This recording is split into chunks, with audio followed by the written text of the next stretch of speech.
Okay, solving trig functions when you have multiple angles is really not that big of a deal. It's just one final little step.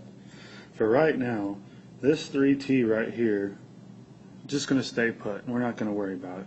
But right now we need to get the cosine by itself. So I'm going to add 1 to both sides. And when I do that, I get 2 cosine 3t equals 1. My next step, divide everything by 2. 2's cancel, and I'm left with cosine 3t equals 1/2. So now I got to find when does cosine give us 1/2, and that's going to be in 2 quadrants. So I'm going to have 3t equal to pi over 3, and also have 3t equal to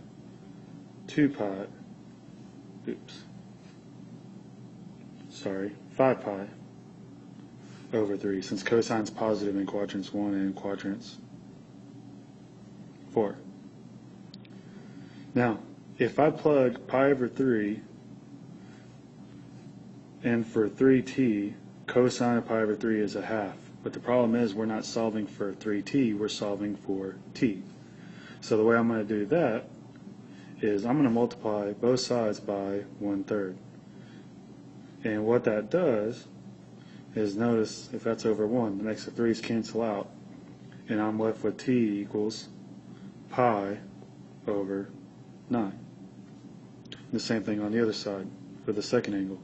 Multiply both sides by 1/3, so I'm multiplying by the reciprocal, and I get t equals 5 pi over 9.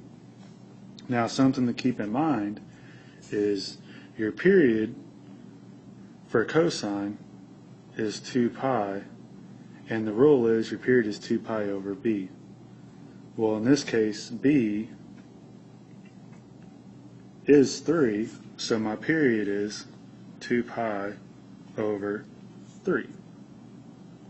So because I don't have a domain restriction, I need to add or subtract full periods. So for my final answer, I need to have pi over 9 plus or minus 2 pi over 3 n for a number of cycles, and 5 pi over 9 plus or minus 2 pi over 3 n.